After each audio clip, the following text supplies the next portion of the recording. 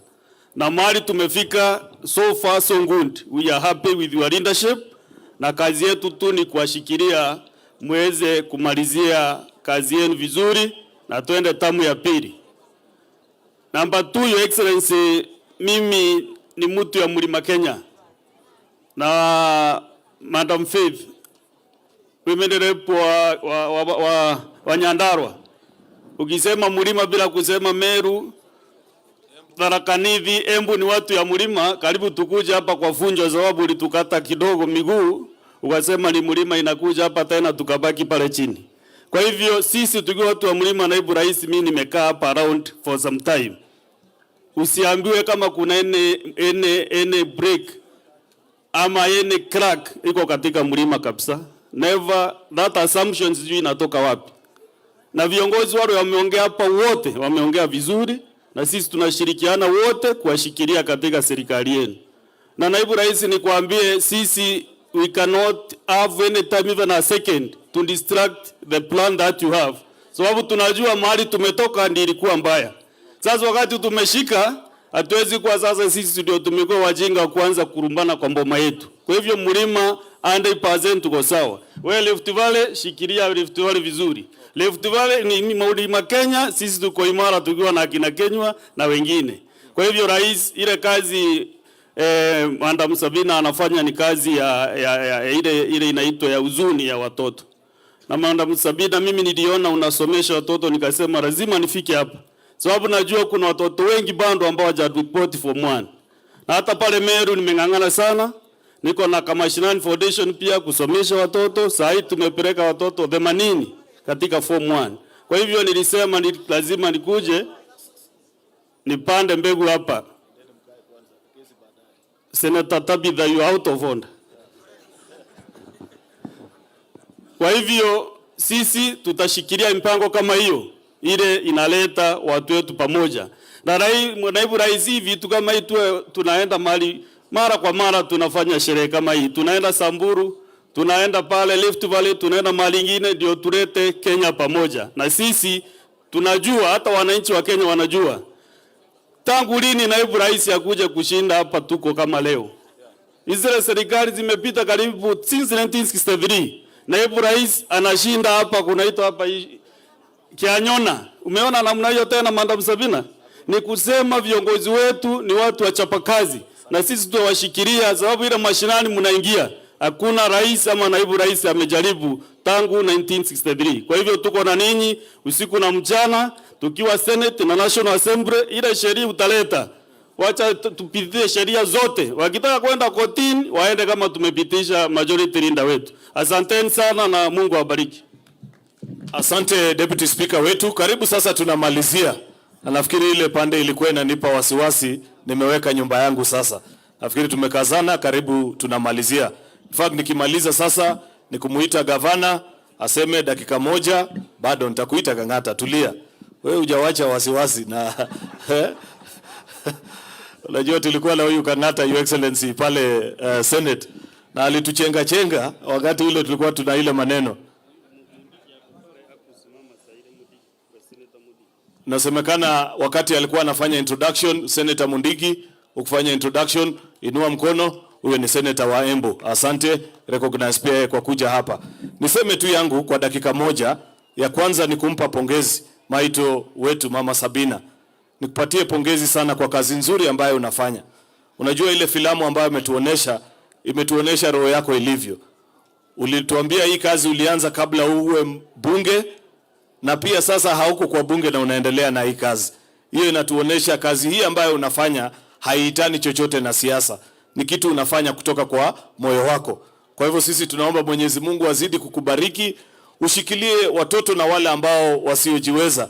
Mwenyezi Mungu akuinue zaidi na akupe mahali pengi ambapo utatoa usaidizi wale unazidi kupatia wananchi wetu.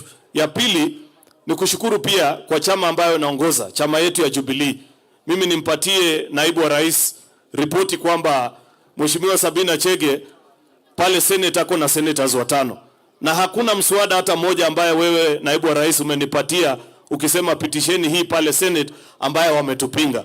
Wanatushikilia na ndio sababu mambo yetu inaenda vizuri. Mipango ya ile yote, mambo ya universal healthcare and all the government programs ambaye ametupatia, chama chetu cha Jubilee wametusupport vizuri. Na huo ni chini ya uongozi wa dada wetu Sabina Chege. Kwa hiyo ninakushukuru na ninasema tuzidi kufanya kazi pamoja. Your Excellency, mimi nitaomba jambo moja peke yake. Hapa Kigumo, mimi nimeona hawa ni wakulima wa chai kama vile wale mimi nawakilisha kule kwetu Kericho. Na viongozi wengi wamezungumza, Mheshimiwa Munyoro amezungumza na wengi kuhusu challenges zile sisi tunapitia kama wakulima wa chai. Unajua Your Excellency, kwa sababu wakulima wa chai wanajulikana, wanapata mapato, watu wengi wamefikiri bado tuko na pesa mingi, mpaka saa ingine sisi kama wakulima wa chai kidogo tunajihisi tumesahaulika. Mimi najua rais amekupatia kazi ambayo wewe unawezana nayo vizuri, na tunakupatia pongezi kwa vile unashughulikia mambo ya wakulima. Kwa hii mambo ya chai, Your Excellency, mimi nataka nikuombe mambo mawili. Wakati mnafanya distribution na ile mpango ya maneno ya fertilizer, sisi 90% ya chai yetu inapitia katika ile kampuni ya KTDA, na factories wakulima wamejipanga. Mara nyingi KTDA hata sasa tunapozungumza wana order fertilizer just at the same time nyinyi kama sisi kama serikali kuu tunaweka order ya fertilizer. Ingekuwa ni vizuri kama tungeweka order moja kama serikali ya Kenya, ili wakati mkulima wa mahindi, wa kahawa na mambo ile ananunua fertilizer kwa 2,000, hata sisi pia wakulima wa chai tuweze kununua fertilizer yetu kwa 2,000 pia kama wananchi wote. Ya pili, Your Excellency, kuhusu maneno hiyo ya chai, nikuambie kwamba nyinyi wananchi mmesikia tukizungumza kuhusu maneno ya majudges ambao wanatusumbua na wanatufanyia ukora sisi kama wananchi wa Kenya.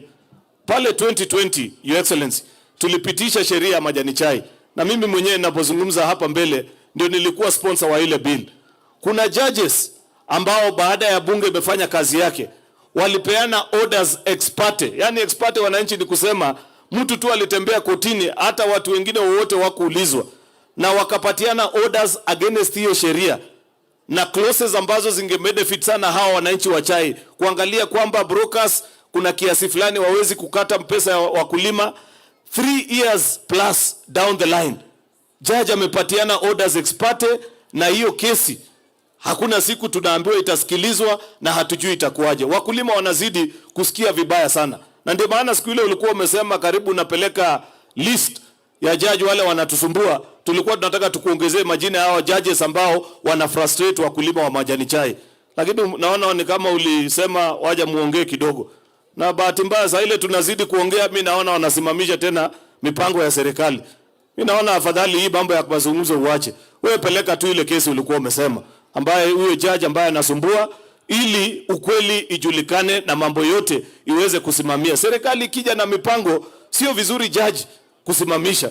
Umesikia hata juzi mimi nimeona mmetoa mpango mzuri ya kusema mnataka kujua kama serikali fees ile wazazi wanalipa itakuwa shilingi ngapi. Wakasema waweke kwa bill moja, account bado ni ya shule. Imagine judge anaenda anasimamisha, anasema haitaki ijulikane, yet wazazi wanalipishwa pesa mingi zaidi sana. Kwa hivyo Your Excellency, mimi nataka nikuombe tafadhali, kaa ngumu kwa hii mambo, simama na upatiane haki ya kweli. Ya mwisho ni kushukuru na nikuambie kama viongozi wote wa Kenya Kwanza, sisi tuko nyuma yako, tunakusupport na tutasimama na wewe vile umezidi kusimama na sisi. Asante kwa ile uongozi ambayo unatupatia. Asante sana Your Excellency. Mwenyezi Mungu akupe nguvu na akuongoze unapomsaidia rais wetu kusongesha nchi yetu mbele. Kwa hayo mengi na machache, mniruhusu sasa nimuite rafiki yangu governor wa eneo hili la Murang'a, Senator Irungu Kangata. Ulikuwa senator, bado ni governor. Tumpigie makofi anapokuja kuzungumza. Karibu sana. Your Excellency, the Deputy President of the Republic of Kenya, Rigathi Gachagua, the chief guest of this occasion, Dr. Sabina Chege, also the Governor of Embu, together with the CS of Lands, the various leaders from the Senate, from the National Assembly, from the assemblies, and also the people of Murang'a, in particular Kigumo, let me take this opportunity to welcome Your Excellency and also everyone to Murang'a County. And we are very glad for this occasion. And that's why we have come to support Sabina, because it is important we support education. Your Excellency, Murang'a County government has a vision to actualize what UDA promised the people of Kenya. We knew there is something that you shall do as the national government, lakini sisi kama counties pia tunajua tulikuwa na mzigo wa kufanya vitu fulani. Diposa sisi tukaanzisha miradi ambayo inajaribu kusukuma wananchi mbele. La kwanza, Your Excellency, palikuwa ile promise ya minimum guaranteed return. It is on that basis Murang'a tuli-establish minimum guaranteed return ya maembe, ikitarget watu wa Murang'a wanakule chini, na watu wana huku juu tukaleta minimum guaranteed return ya milk. Hivi sasa takriban watu 20,000 farmers, every month they receive direct support from the county government direct into their counties. And to us, that is actualizing what UDA had promised. Your Excellency, God willing, in the next 1 month or so, we shall add the number of farmers. Watoke 20,000, wakuje 43,000, and a guaranteed minimum return ya maziwa. Your Excellency, there was the issue concerning youth unemployment. Murang'a County has established Murang'a Youth Service. Kwa hivi sasa tumepakitia vijana takriban 2,000 every day wanapata kazi ya kusaidia kufanya environment clean in our urban areas. And after that, tutawapeleka village polytechnic, then thereafter we shall give them seed capital ili waweze kujimudu. That is helping to address hii problem ya alcoholism, because one of the reason young people cite ya kufanya hiyo maneno ni kukosa kazi. But we believe through Murang'a Youth Service, we'll be able to cater with that issue of young people lacking jobs. Your Excellency, there was the issue concerning smart city. We know national government is the one that does tamarking in the rural areas, and it's a very expensive endeavor. But us as a county government, tumeamua kutarget urban areas. Last financial year, tuliweka tarmac 7 areas, but this financial year, we shall do another 8 towns. Last includes Kangare, which is the main town in this region. But we know this financial year, other counties zitapata rami in the main markets, including Mudhidi in Kigumo. Your Excellency, healthcare is a major concern of these counties, together with the national government. As a county, we establish a partnership with NHIF called Kangata Care. We currently insure 40,000 households. They get free medical services. That translates to 160,000 persons. We hope Kangata Care haitamalizwa na SHIF. We had a discussion with the majority leader. Once the regulations come to the Senate, muensure musimalize such schemes which have been supported by counties.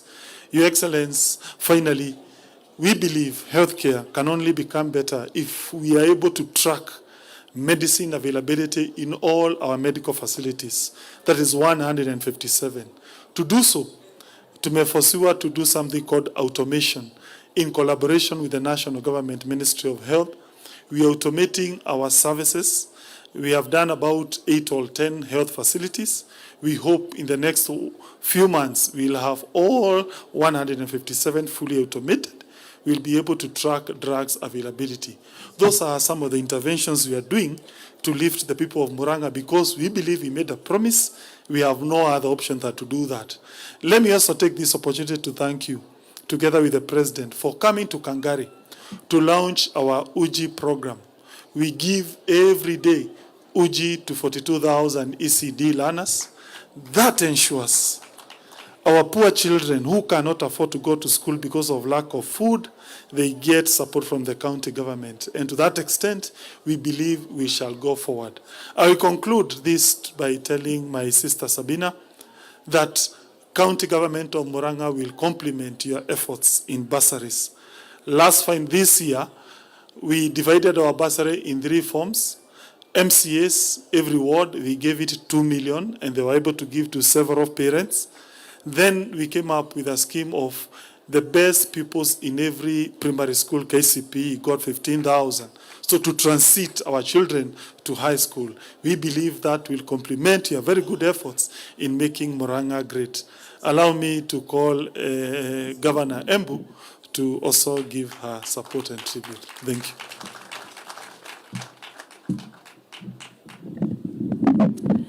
Thank you very much, Governor Kang'ata. Your Excellency, the Deputy President of the Republic of Kenya, allow me, because of time, to observe all protocols. Wananchi watukufu wa Murang'a, hamjambo? Mwega? Asanti sana, nimeshukuru sana kuwa hapa. I've come here first and foremost as a friend to Mheshimiwa Sabina Chege, kwa sababu tumekuwa na yeye mbunge miaka 10, and she's been a very good friend of mine. I want to congratulate you for what you're doing. What you've done here is something that should be emulated by every leader. And I've also come in my capacity as the chair of the UDA party to tell you that we are very happy to work with the Jubilee party. So to all the members of Jubilee who are here, just know that the UDA party, the ruling party, led by the party leader, President William Ruto, and the deputy party leader, His Excellency Deputy President, we are more than happy to work and collaborate with Jubilee in ensuring that the better plan is actualized and achieved. And because of time, Your Excellency, I just want to thank you for the work that you're doing for us as a nation and as a region. And I want to thank you because you have taken up leadership, as was directed by His Excellency the President, in ensuring that our cash crops do bring money back to us. Umehakikisha kwamba umeanza kulainisha kahawa, and we are very happy na ile 80 shillings, but we are asking that we consider raising that money to 100 shillings being our minimum, guaranteed minimum return for the coffee farmers in this region. I want to appreciate what you are doing in tea sector, dairy sector, macadamia sector, avocado sector, and as governors we are supporting that because tumeanza the county aggregation and industrial parks where we are doing value addition for all these crops, and we believe with your support we shall be able to make sure that kuna pesa kwa mfuko ya mwananchi vile tuliwaambia wakati wa siasa. Otherwise, I really want to thank you, Governor. It is very, very important that I've heard tumekuwa want tukue careful. We are a great region, populous. Our needs are not yet met. Let's meet those needs. Then we can talk other things later. But for now, we stand fully behind His Excellency, the President of the Republic of Kenya, and the Deputy President, who is also the Deputy Party Leader of UDA Party, to say that it is time for us to make sure we deliver what we promised the people of Kenya and of Mount Kenya. And with those very many remarks, may I just finish by giving the apologies, Mheshimiwa Sabina, of Governor Kahiga amenituma. I'll be giving his contribution. And also Governor Anne Waiguru amenituma. I'll be giving her contribution. Now amekusalimia, they said congratulations. Thank you very much. God bless you. Na karibuni Embu. Asanti. Yes, let me take this opportunity to call CS Lance Alice Wahome, and as she comes, I would request her, karibu, I would request just 2 issues concerning Murang'a. Number 1, you help us finish the process of acquiring the Del Monte land. Reason being, we are currently putting up Kenneth Matiba Hospital. It is almost completing phase 1. We need to do phase 2, and also EPZD, which His Excellency the President William Ruto has already gazetted 500 acres for part of that land to become EPZD. When we do a projection, we see that will be the new Thika. Thika will relocate from the present place to that area. So therefore, if that process could be finished, we think it will unlock a lot of things. Finally, there is also the dumps, the place where we dispose our whatever, the landfill. We need to finish that area. because when you look at Kangari and this region, that is the only nearest place we can take our refuse and be processed. Thank you and karibu.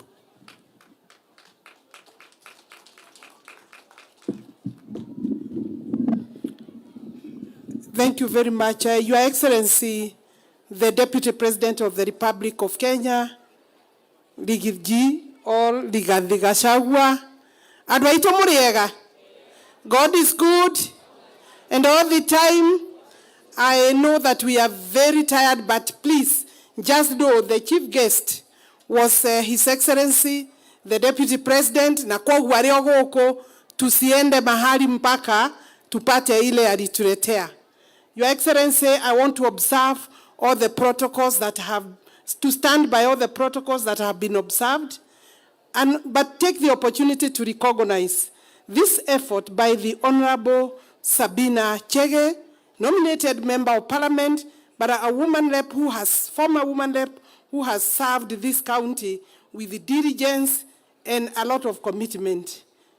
Congratulations, this is a beautiful ceremony. Sorry, you are how? Okay.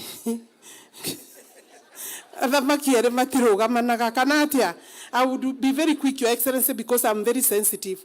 Let me first start by responding the question on Kangata in terms of landfill.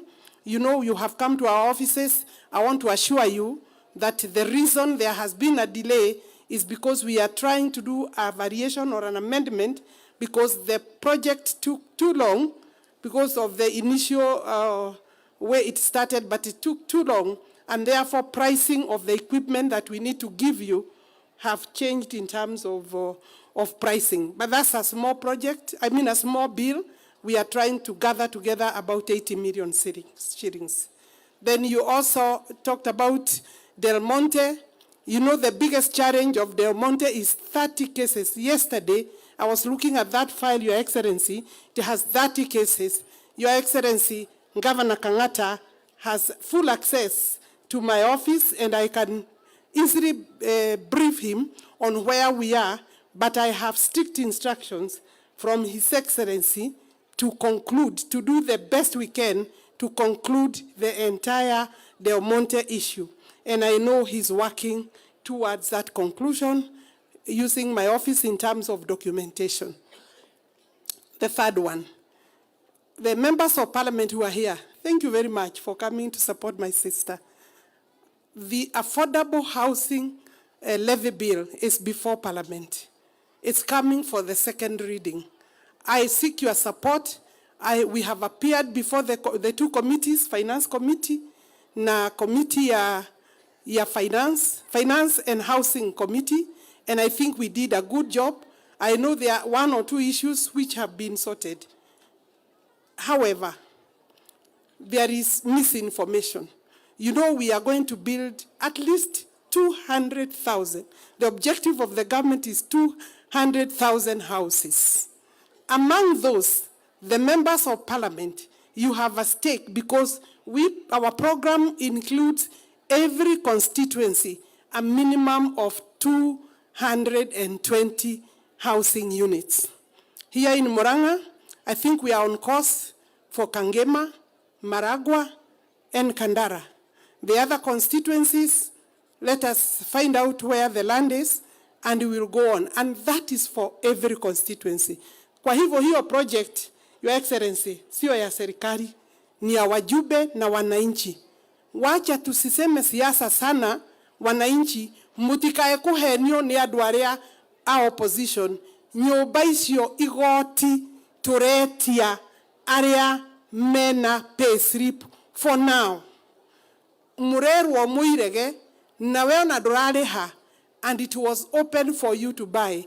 I know the law may change a bit, but accept that 120 young men are on the ground, and we know the project will take off from where we are, mwatonegere the housing law. So I think now, mufira we buge, tunegere housing levy law, so that His Excellency can continue with his project.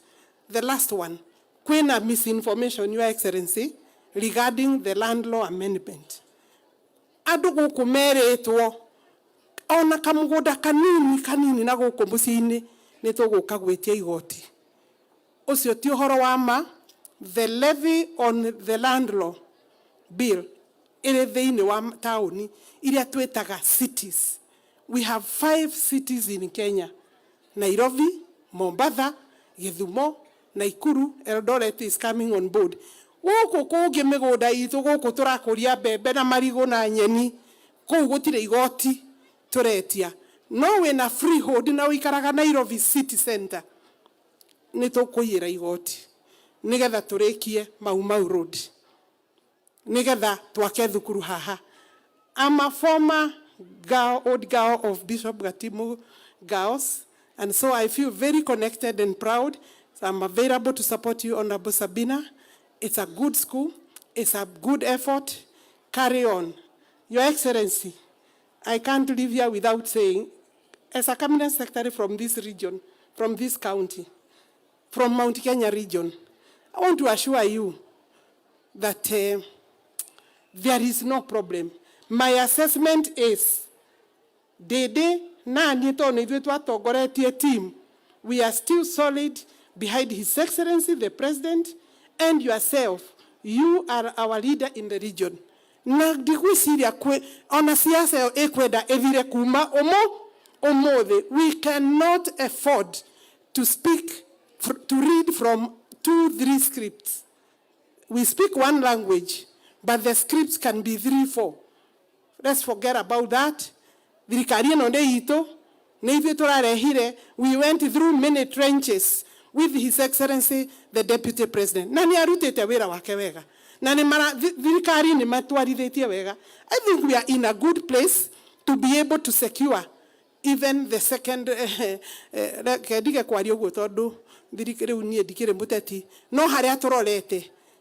the foundation that the government of William Ruto and Rigathi Gachagua has laid, the programs and projects, and the focus of His Excellency, the President, supported by his able assistant, is going to be felt not just the 10 years that we target as a government, but for several other years. Thank you very much. I wanted to call, Kangata allow me to call Honorable Sabina. We give you the privilege and honor to invite His Excellency, the Deputy President of the Republic of Kenya, being the host. Karibu sana, Sabina, makovi together, usher in His Excellency, the Deputy President. Thank you very much. Makofi kwa Mheshimiwa Alice Wahome.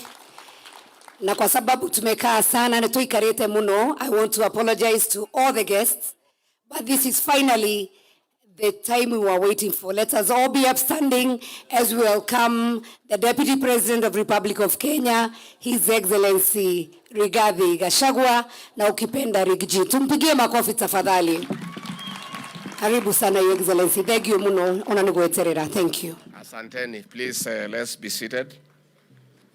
Our Cabinet Secretary for Lands, Housing, and Public Works, the Honorable Alice Wahome, our Governor wa hapa Murang'a, Kang'ata wa Barua, our Governor for Embu, Ses Barire, who is also the chair of the UDA party, the leader of the majority in the Senate, viongozi wale wote wamefika hapa, and of course, the Honorable Dr. Sabina Chege. These doctors are just becoming too many in our government. Paka nimeanza kuigiza baridi. Hata kwa wangu nyumbani, pastor ameanza, sasa ni daktari. Tuko na president ni daktari. Sasa huyu, Kang'ata daktari. Juzi controller of state house ni daktari. So nafikiri nikipata muda tukimalizana na hii mambo ya pombe, nitapata nafasi pia nirudi shule, niongeze masomo kidogo, nifikie hawa. Andu akigumo muriega. Ngai nĩ mwega na hĩndĩ ciothe. Geia isiara mwathani agocwo. Poleni, najua mmechoka. No, when you speak last, you speak to people who are tired. And whatever I needed to say is what has been said. Because this script about development is the same. It's only people talk from different angles. But the topic is the same. So I will not take long. First and foremost, before niseme mambo machache tu, niko na officers wetu kutoka national government, tuko na PS wetu wa education, Dr. Belio Kipsang, is also a doctor.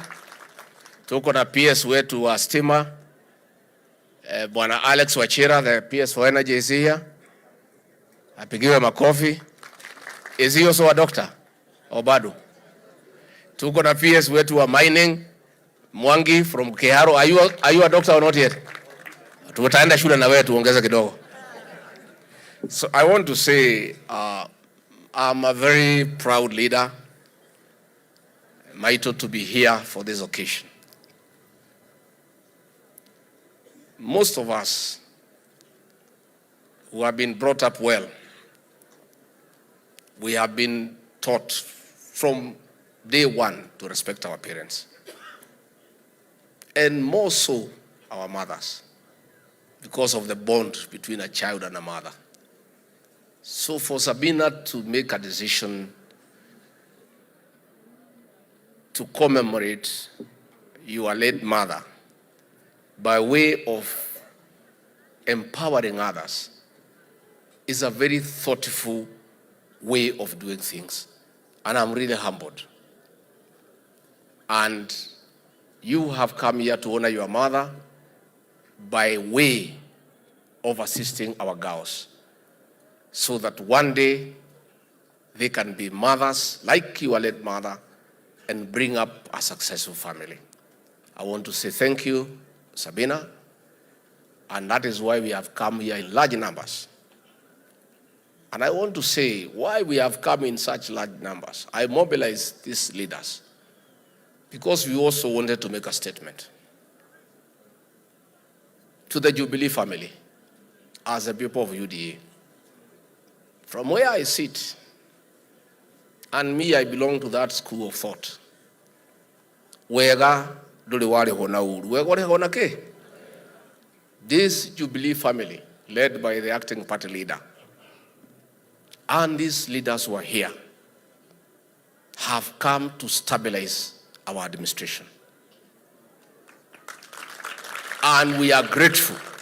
And the president has told me to tell you, Maito, and your team, that he is entirely very grateful for the conscious decision you made after a very highly contested election to come and work with the government.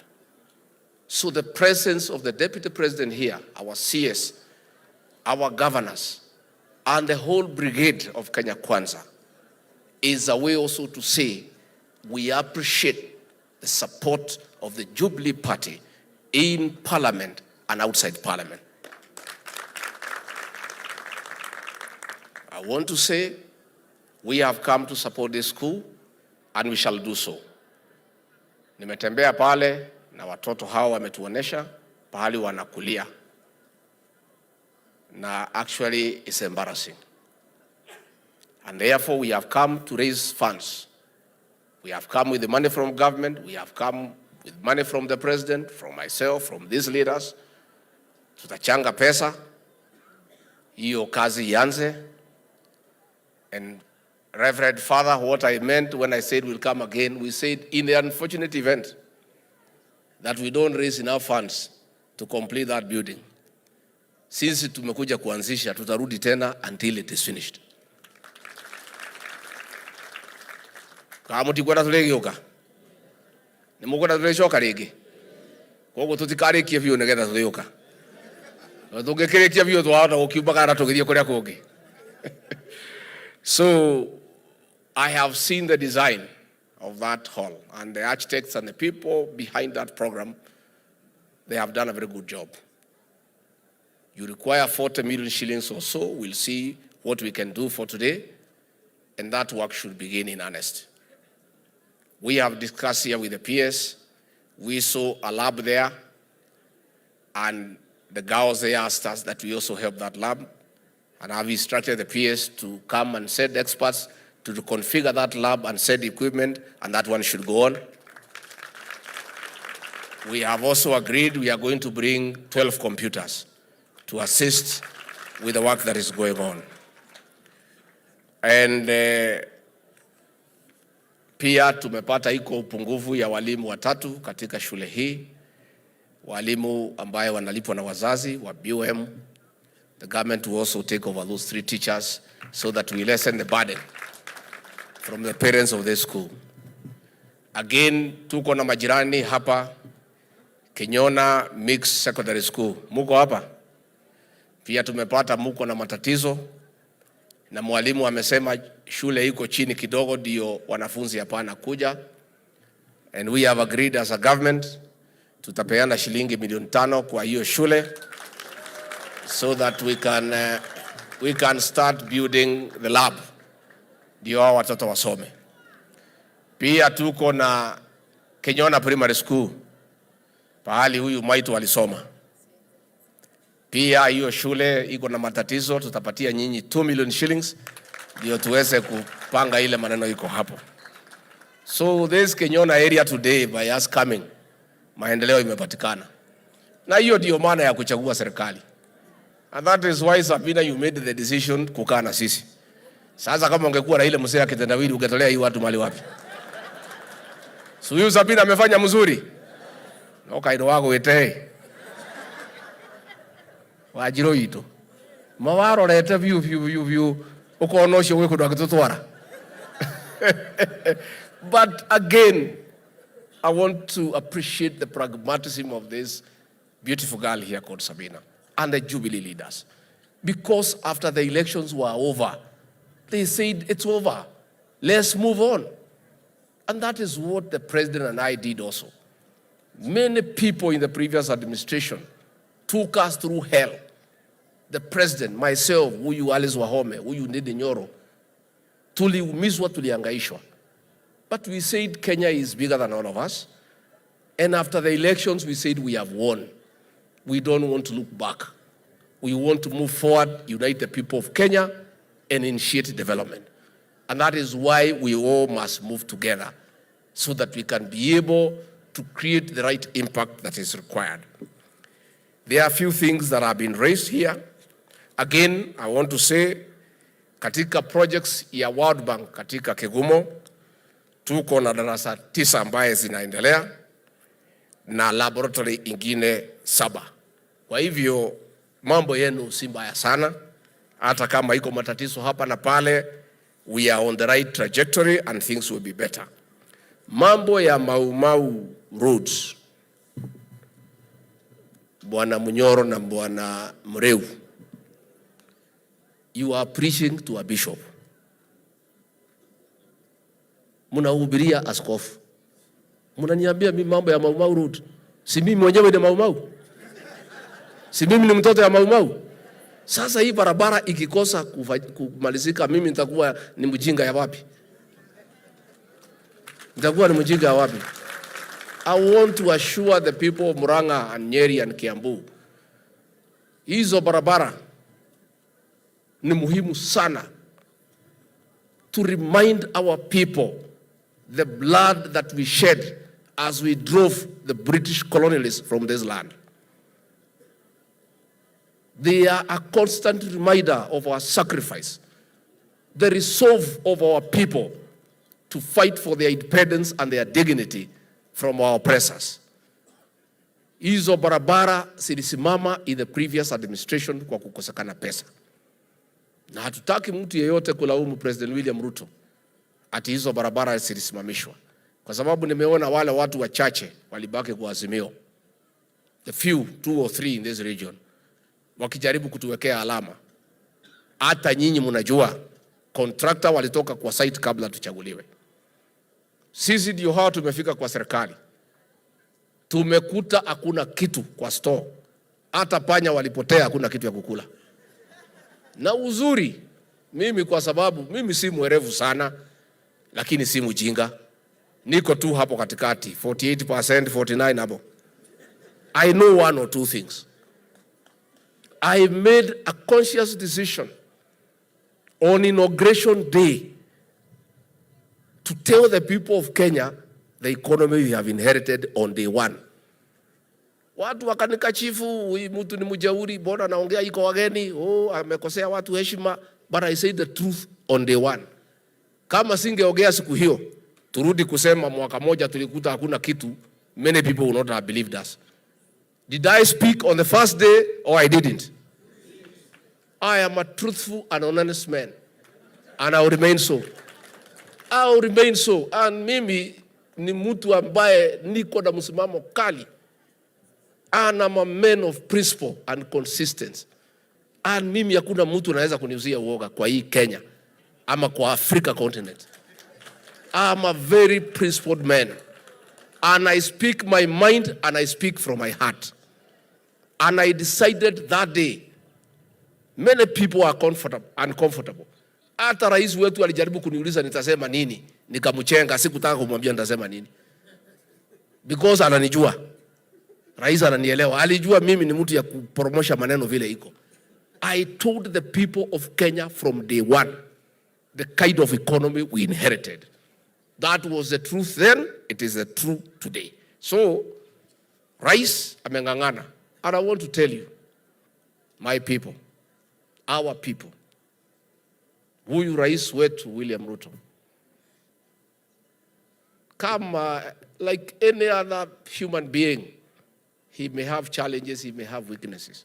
Lakini, kwa hard work, kwa kujitolea, kwa commitment to the people of Kenya, kwa commitment to the transformation of this great republic, he is second to none. And I have been around for a while.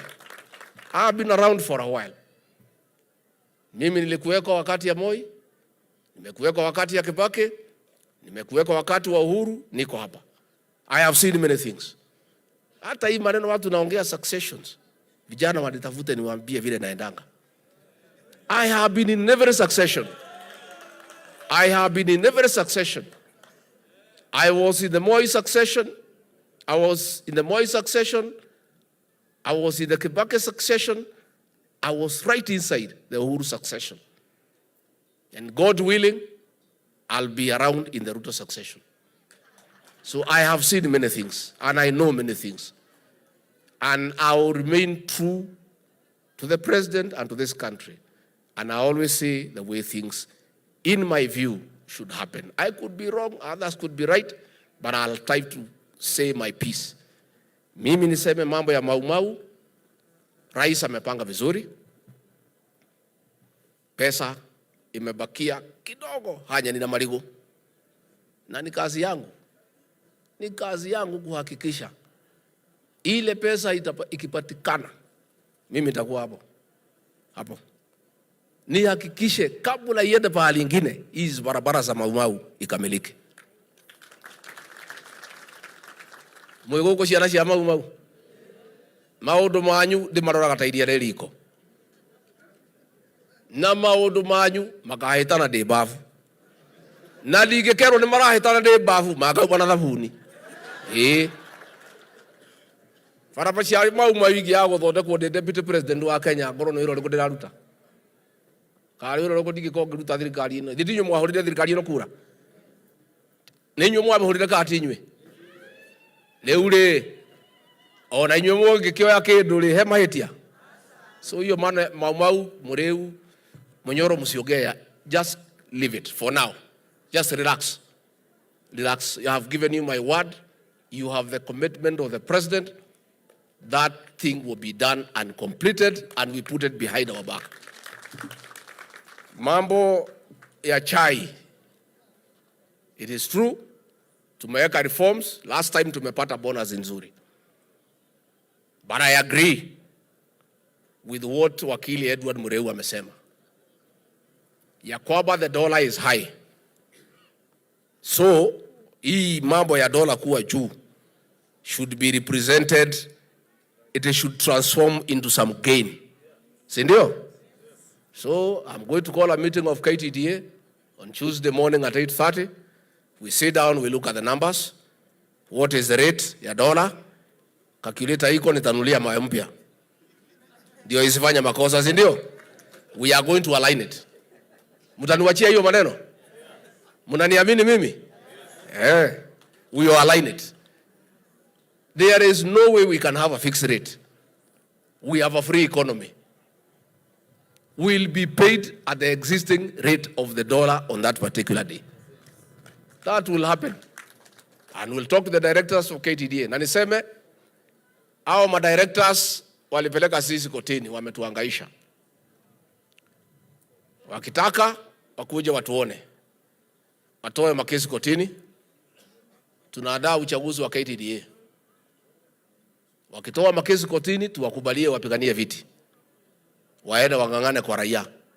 Wakichaguliwa, hewala. Wakifukuzwa, sawa. Lakini niseme, and I want to appeal to the judiciary. Those key reforms were so well crafted, they would have sorted out all problems. The judges, without listening the other side of the story, just listening one side, wameenda wamesimamisha. Wakulima wamekwama. Kila mtu amekwama. I want to appeal to them to be merciful to the people of Kenya, to our tea farmers, and let the farmers enjoy their sweat by not unnecessarily blocking everything that is being done in this country. Mambo ya kahawa mnajua, we have made substantial progress. Tulitoa 4 billion shillings, cherry fund at 80 shillings, which is almost synonymous with GMR. We are still working to improve it. Tumeendelea kutafuta soko. I was in Germany, I was in Brussels, I was in Colombia, I was in Ethiopia. But the war on coffee is not for the faint-hearted.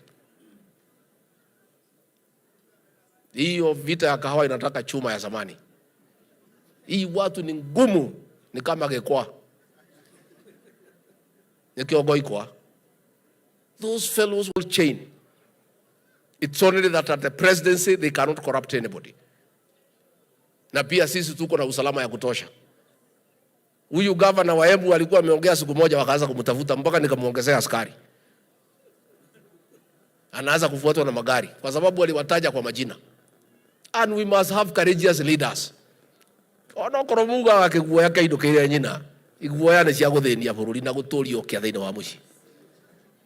No ginya tukorwo na atongoria mariruga na mana kihoto. They say it as it is. Kai mundu angekuwa maita maigana? No angekuwa maita meri. Kana ati okuwa kahora, ati utakoigwa ruo. Kwa hivyo tuge, we are working hard with our governors na tunaendelea. Mambo ya masomo mnajua tumeandika 56,000 teachers na tunaendelea. Mambo ya CBC tumenyorosha. Mambo ya junior secondary school, rais ameongea. Wewe mwalimu ukifukuza mtoto wa JSS ati hana uniform, ati hana dawati, wewe utatagulia nyumbani kabla mtoto afike. Tumekubaliana, na hatucheki na mtu. Watoto waende wasome. I'm told that capitation haijafika hapa Murang'a. I don't know how that PS would be because the whole thing is automated. But let's find out if it's true that some schools have not received, then we deal with it. Yeah. Munyoro umesema unataka magari ya polisi, ni sawa. We are on the process of leasing 1,000 vehicles. I'll make sure that when they come, we give you priority so that watu yako waweze kuendelea. Mambo ya masomo ya sub-county, tumekubaliana na PS. Sub-county hii, tutapatia nyinyi gari ya sub-county director, aweze kushunguka kwa mashule, asaidie watu ya hapa. Mambo ya pombe. Mambo ya pombe. Pombe si mbaya. Lakini pombe ile mzuri. Ile 2-3 ya kutafuta usingizi, no problem. Mkunywa wale mnata? Mimi zamani nilikuwa nakunywa 2-3 ya kutafuta usingizi. Sasa bibi yangu alipokuwa pastor, akasimamisha pombe kwa nyumba yangu. Sasa mimi mambo yangu ikaharibika. Lakini kwa sababu siwezi pigana na mama, nikakubali. Na tangu niwache pombe, mambo yangu ilinyoroka, ndio mimi ni deputy president. Hii pombe mimi ndio niko hapa. Na nimekuja tu haraka haraka na hii kuacha pombe. Because hii pombe ukikunywa your head is not very clear. Unaenda kiona jiangalia, unajiona vile unakaa na ni ukora tu ya pombe. Ati ukiwa na shida unakunywa ulale. Ukiamka asubuhi shida zimeongezeka zaidi. Ile tunakataa. Na mimi naongea nikiwa hapo Murang'a. And we cannot accept. Ni ile pombe haramu, poison ya kuuzia watoto wetu. Hapa Kirinyaga, Mwea, West Sub County. Watu ambaye mtu amepelekwa kotini mara 13 amewachiliwa na koti, wamekula hongo. Ameuza poison, kumekufa watu 14, watu 20 wamekuwa vipofu. We are going to bury them next Saturday. Na hati mtu ananiambia hao watu ya kunipiga wale ambaye wanioni mimi wananidharau tu.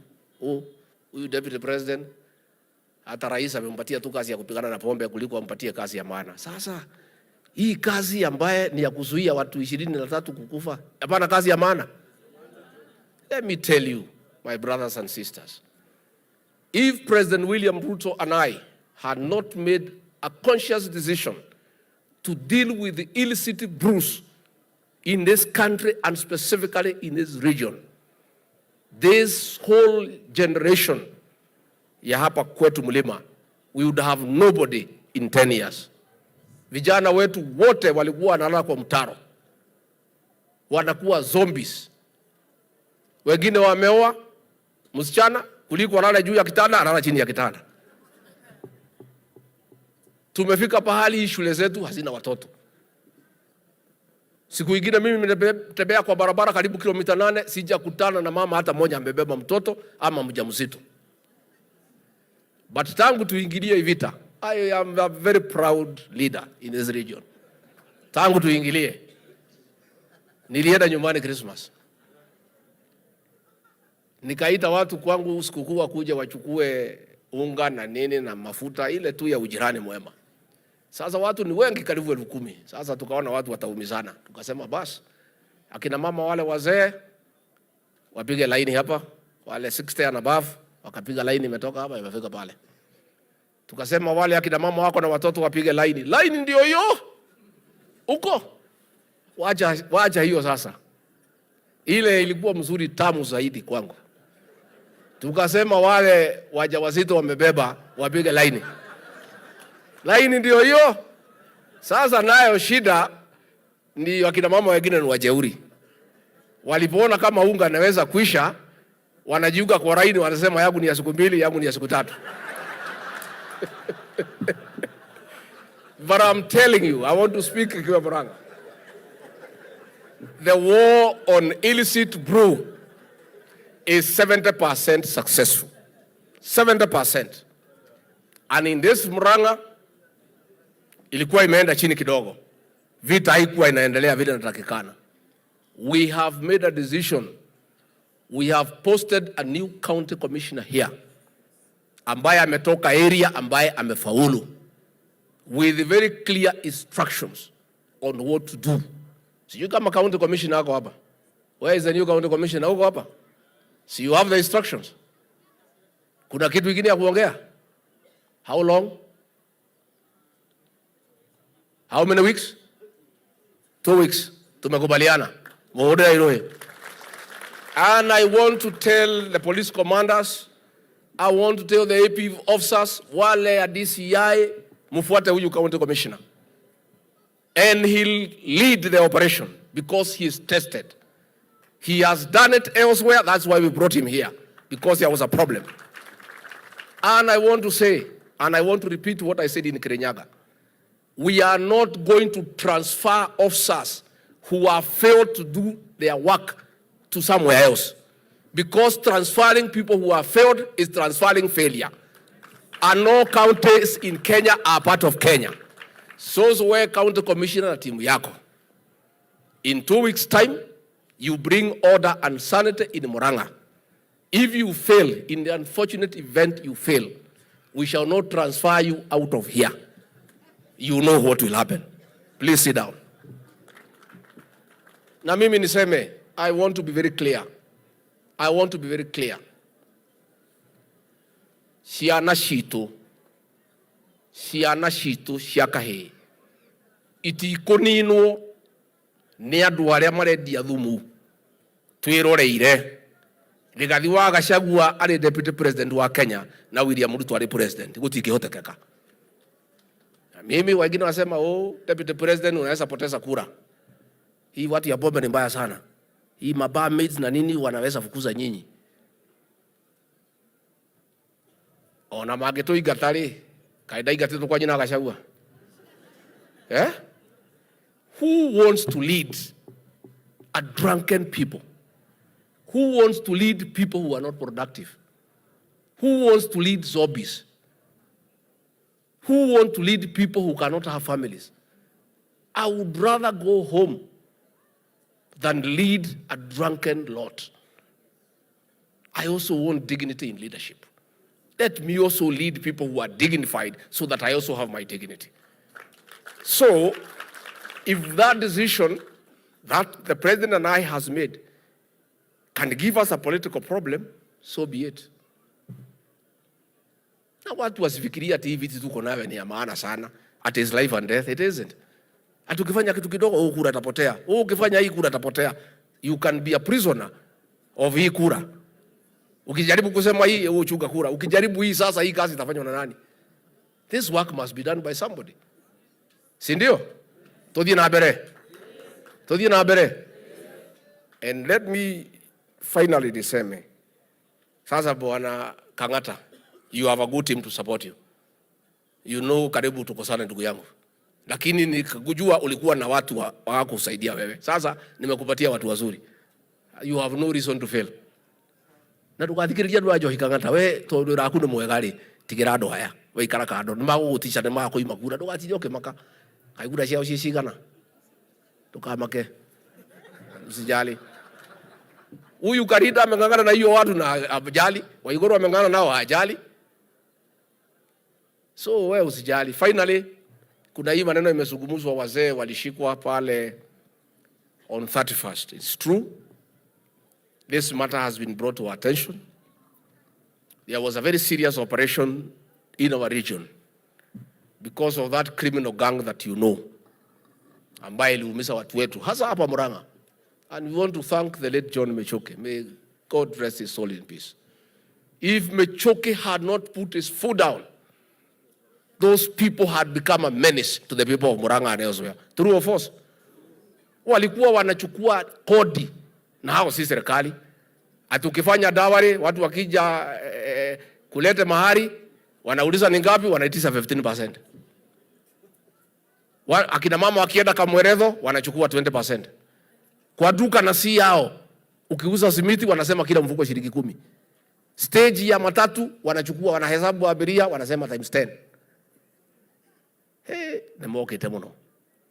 And it took the decision of one leader called John Mechoke to decide no. But because the matter had gone too far, the collateral damage was very high. We cannot allow it to go that far. Hatuwezi kubali ifike hapo Mechoke alikuta, because ikifika hapo kudeal nayo vijana wataumia. And I cannot myself as deputy president, as a leader from this region, nikubali mtu amekaa Nairobi atumie vijana yetu kwenda kuchukua mali ya watu, kwenda kuchukua pesa kwa stage, kwenda kwa mashamba ya watu. Walikuwa hata wanatengeneza ugali, wanakamua ng'ombe yako, na hatuwezi ongea. Na wameweka watu baridi.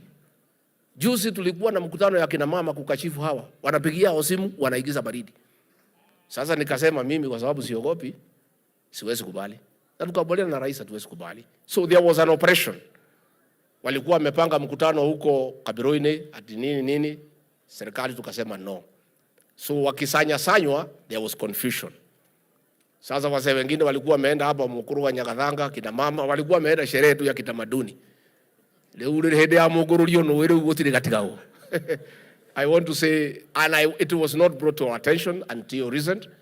We have asked the DPP to review the matter, and the matter will go back to court on 28th, and the matter will be resolved so that those old men and women can have their dignity.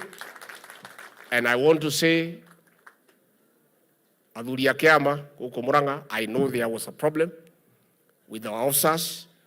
We are going to agree on what is possible and what is not. Nigetha athuri meke magongona mao ma Gikuyu. Na gutiri mundu ungimagiria nie ndi muthuri wa kiama, ndi muthuri wa horio. No nginya athuri tureke meke magongona mao. No kiria tutangitikira ni magongona macio maigirirwo ni nyanake icio hijack imatue kindu kingi. Na twaiguithania. Koguo ni tuguikara thi na athuri ni ngumeta tuiguithanie, njite anene a borithi, njite county commissioner tuiguithanie magongona ma Gikuyu mathie na mbere. Mukuru wa Nyagathanga kuria Gikuyu na Mubia umire, Gikuyu na Mubia umire mathie kuo meke magongona ma Gikuyu. Athuri aitu macemanie mahe ciana citu kirira mathie haria voi-ini marie maundu maitu. No nginya tumenyerere magongona ma athuri aitu a Gikuyu matikaingĩrĩrwo nĩ mũndũ ũcio wa ciana wa nyanake icio amahe jack arehe ndeto cia gũthĩnia andũ aitũ na tũtingĩtĩkĩra. Koguo nĩ tũgũcaria njĩra ũrĩa tũkũiguithania na athuri magongona ma Gĩkũyũ nĩ makũheo gĩtĩo kĩamo, tondũ ũcio nĩ ũndũire witũ na gũtirĩ thirikari ĩngĩgiria, na mũno mũno thirikari nyendĩ deputy president ndĩ mũthuri Mũgĩkũyũ. No nginya tũiguithanĩrie magongona ma athuri aitũ marĩkagwo na njĩra ĩrĩkũ matikaingĩrĩrwo nĩ nyanake icio. No icio nyanake gutire handu ingĩhĩtũkĩra icarie wĩra ũngĩ wa kũruta. Twĩna wĩra wa Alice Wahome abangĩte wa affordable housing, korwo no mahote gũkua mahiga moke makue, ndiũĩ kana no metĩkĩre. Nginya ũcio mũnene wao nĩ oke ake nyũmba oe kabirũ athime one ka rũgiri rũrĩ kabirũ, no tũtingĩtĩkĩra. Na Kinyona wekire wega nĩ kwĩyũmia Laikipia, ko harĩ guoya we ndiũĩ harĩa ũngĩrĩ ũmũthĩ. Nĩ wekaga nĩ kwĩyũmia no waikaraga kwagĩrĩire. Ngĩrĩkia niĩ njuge nĩndacokia ngatho, na sisi tuko na furaha sana hapa Murang'a. We are very proud of Murang'a. And I don't want, because of the talk that was here the other day, those are small things. Some of us are too busy to get involved into trivial discussions. People get excited and talk many things. I want to say the president and I are very happy with the people of Murang'a, because you have given us two leaders in our government. Professor Ndung'u ambaye anatoka hapa Murang'a ndio amesaidia President William Ruto to turn around this economy. Mpigie makofi. And we are very proud of our CS National Treasury. Huyu mrembo huyu Alice Muthoni Wahome Gathaya Rũrĩrĩ. This girl is doing a wonderful job. Ona ndĩramũcenjirie rĩtwa rĩu ndĩramwĩtanya wĩra. Tondũ ndathiĩ kũndũ ndĩramũkorekĩrĩte buti akĩruta wĩra. Program witũ yothe affordable housing, Alice Wahome is doing it with a lot of efficiency. Mambo ya title deed, mambo ya registry hata hapa ya Murang'a tulikubaliana kulikuwa na ukora akuje arekebishe. Jana alikuwa Thika. CS Alice Wahome, the president and I are very proud of you. And I want to tell the people of Murang'a, we really appreciate the caliber of the ministers you have given us in our government. And generally, the people of Murang'a are hardworking people. And I don't want anybody in this region wawekee lawama watu ya Murang'a because of utterances of a leader or two. These people are hardworking. They do business in Nairobi. Nairobi yote ndio wako huko. We have people who have founded banks. This is a county of great potential. And we are very happy with the people of this great county, and will continue. We'll be with the president back here again on Thursday.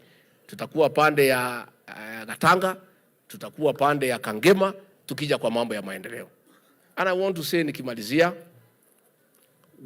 I have a responsibility myself to help the president to keep our backyard united. When there was a problem in Kericho, nilikibia huko nikamaliza. Kukiwa president shida Meru, nikakibia huko nikamaliza, ikatokea tena. Kukiwa problem Kiambu, nikakibia nikanyorosha. Juzi Nakuru nilikuwa nimewaita. Hata senator nimeshangaa unasema iko shida. Sisi tumeongea, tumekubaliana. We have agreed what to do. Because the president is busy. As his principal assistant, I must also help him to manage politics by keeping his backyard united. Ndio tukichunga yetu, tuendelee kutafuta Wakenya wengine wakuje waungane na sisi. And that is why I must make sure our backyard, the Rift Valley, stays united. Our backyard, the Mount Kenya region, stays united. And more so, the people from this region. As we do, there is somebody who will say, be careful in whatever you do. It is good to have a dream, and all dreams are valid. And I encourage all leaders to have ambition and to pursue the ambitions. But we just do so carefully so that we don't create a problem where there is none. This region has come from a bad history of division. And when we were divided, we always found ourselves out of government. In the year 1992, most of our young leaders here were not born, others were toddlers. They may not know. But we'll tell them when we get an opportunity. Through confusion, the people of this great county fronted Kenneth Matiba. The people of Murang'a and Kiambu and part of Nairobi supported him. The people of Nyeri fronted Mwai Kibaki. The people of Nyeri, Nyandarua, Meru, Tharaka Nithi, Embu, Laikipia supported him. Zote tukaanguka, moja akapitia katikati. We did not learn our lessons. In 1997, tukasemama. The same thing ikafanyika. Watu ya Kiambu sasa wakatoka kwa Matiba, wakaenda kwa Kibaki, na watu ya Nyeri, watu ya Murang'a wakaenda kwa Charity Ngilu. Tukaanguka. In 2002, we learned our lessons. We learned our lessons. All of us, na sisi tulikuwa tumeleta uhuru pale. And it was a very good strategy. Tukajua tukileta uhuru na Kibaki, hata ukianguka moja yule mwingine anapata. But the people are ahead of us. The whole of this region and the country voted for Mwai Kibaki. Since then, we vote in one block. Even 2013, watu ya Murang'a wakasimamisha Peter Kenneth. Akaambiwa na watu kwa mtandao, utapita, tunaweza make. Siku ya kura, yote kwa Mwai Kibaki, ya kwa Uhuru Kenyatta. Si mnakumbuka? And he was from here. Let me please appeal to our leaders, especially from this region. As your leader, as your father figure, please, let us do everything to unite our people. Our unity is our strength. Our unity is our relevance in the national political discourse. Let us unite our people. Never again should a leader from this region isolate people of Murang'a, of Kiambu, of Nyeri, of wherever. That talk is retrogressive. It is not good for this region. We are one people. Let us all talk one language. And within that unity, whoever wants to lead, you come. Lakini kwa hiyo unity, wewe ukuje kwa hiyo uongozi, useme unataka kiti gani. Wananchi waangalie, wakupatie ama wakunyime.